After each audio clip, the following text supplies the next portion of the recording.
Further discussion? Yeah. John?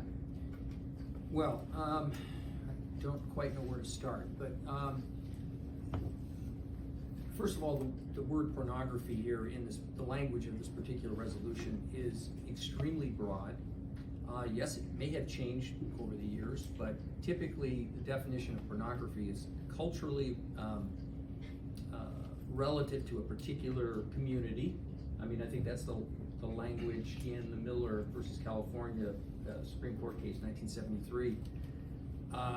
But also one of the three proofs in that particular court case is that even if there's sexual references or some sort of sexual description in a particular book, it doesn't necessarily meet that level that the Miller test would require, and it wouldn't be accused of being obscene, for instance. So, I mean, we could go off on a legal tangent here, a discussion, what is pornography and what isn't. I don't want to get into that because I don't think it's relevant, at least for what I want to say. First of all, let's say this passes. How would this actually be implemented? I think the practical question here is an important one, because first of all, how would the library secure a quote-unquote safe space? I think the language in the resolution. I mean, would they have to wall off the entire adult section and build a door that only adults could enter? How would that be monitored? Would you have to hire extra librarians to sit there and play security guard, for lack of a better word? Would they be required to check IDs? What about kids who are under 16 who don't have IDs? Would they have to show their permission slip, which is the language here, doesn't require parental permission? Does that assume that if a child, and of course, child here could mean anyone from the age of 5 to 17, which is a wide disparity. Are they going to need to have their ID if they have one? Are they going to need parental? Of course, if their parents are with them, it kind of becomes a moot issue. But if they were dropped off at the library and didn't have parental or a parent accompanying them, how would that work? Who would monitor it? It would obviously require potentially more librarians, which would increase costs for the public library to just monitor this on a practical level. And here's the catch. I was thinking about this today. Even if we did implement this and added all these layer of security, if you will, this is going to increase the workload of the libraries. It's putting the onus of responsibility on the library to, in essence, co-parent everyone's children. But here's the thing that struck me. Student A versus student B. Student A gets permission from his parents. He gets the permission slip. Yes, you could enter in the adult section. Student B doesn't. Student A goes into the adult section, shows the permission slip, presumably, is able to enter, picks out one of the forbidden books, whatever that could be. It could be anything from classic literature to something more current, like the book Homegoing that was mentioned, that was on the big read, that was Supervisor Stalker did not like. What student A, student B know each other. Student A reads the book, gives it to student B on the sly. Student B reads the book. Parents don't know about it. How easy could that happen? Incredibly easy. This is not going to solve the problem. It's just layering a level of bureaucracy onto the already difficult job of being a librarian today. Current library policy is such that, I think one of the other problems that I have with this is that this particular resolution assumes something that the library isn't. The library is not the moral arbiter of our community. It isn't. I agree. This is a conservative position. It's up to the parents. Absolutely. Parents should be responsible for their children under 18, the decisions that they make.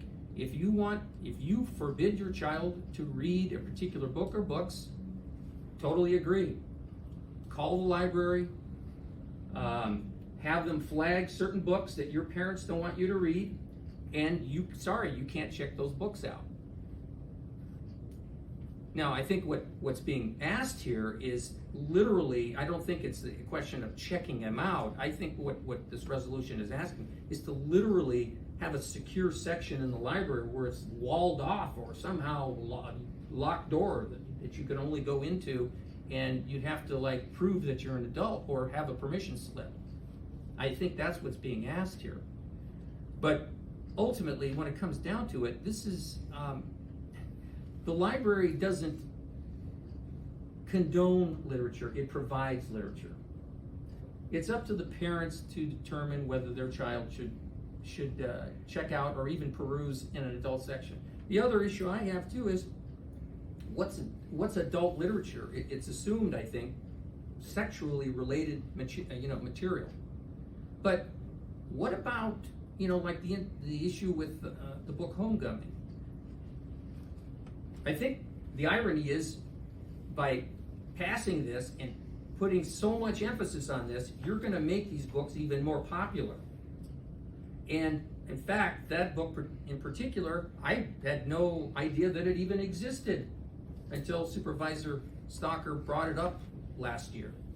My wife actually went out and said, "Oh, that's interesting. Maybe I should read that. I'm curious. Well, what's the big fuss?" She read it. There's one scene in there of a rape scene, horrible rape scene. But to me and to my wife, we talked about it. That's an example of sexual violence. That's not pornography. Sexual violence and pornography are two different things. I mean, they're not unrelated, but they're two different things. So, what about if the library, if the offense is that the library actually carries certain books that an individual or group of people find offensive or distasteful? I understand that, but there are a lot of things in the library that are offensive and distasteful. What about Karl Marx's Das Kapital? Is the library promoting communism because it supplies or provides the book there? What about Mein Kampf?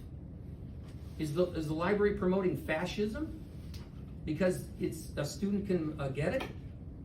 What about all the books dealing with military, World War I, World War II, Vietnam, that depict gross, horrendous violence, maiming, death, torture? Are we going to also throw that into the realm of adult literature? Or should we prevent our students from reading that too? What about books on atheism? Is that okay? Is the library promoting atheism because there are books written by atheists? I mean, here's the point. It opens up this Pandora's box. And where do we draw the line? Who is to make the judgment? Supervisor Stalker and those who agree with him? Or parents?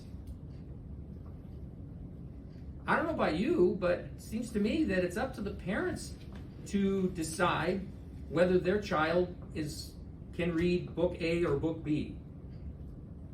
And it's not the responsibility or the right for one group of people to say these books are offensive. Maybe they are, maybe they're not. But to say that I don't want my kids to read it, but it's quite a different thing to say I not only won't want my kids to read it, but I don't want anyone else's kids to read it. This is what this is saying.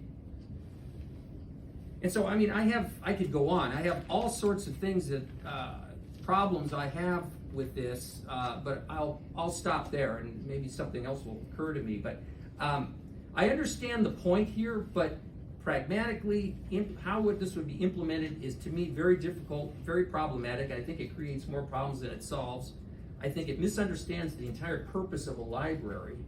And three, ironically, I think it underemphasizes the role of parents in controlling what their child learns. Frankly, I think we're barking up the wrong tree. If you really want your kids, if you're really concerned about your kids reading pornography, take their phone and computer away. That's where they're getting legit pornography. They're not getting it by reading Homegoing in the library or some other book that depicts an act of sexual violence or any other type of violence. So, anyway, All right, thank you. Any other discussion, John? Thank you, Mr. Chairman. Well, I agree with what some of these other people said, that parents don't supervise now.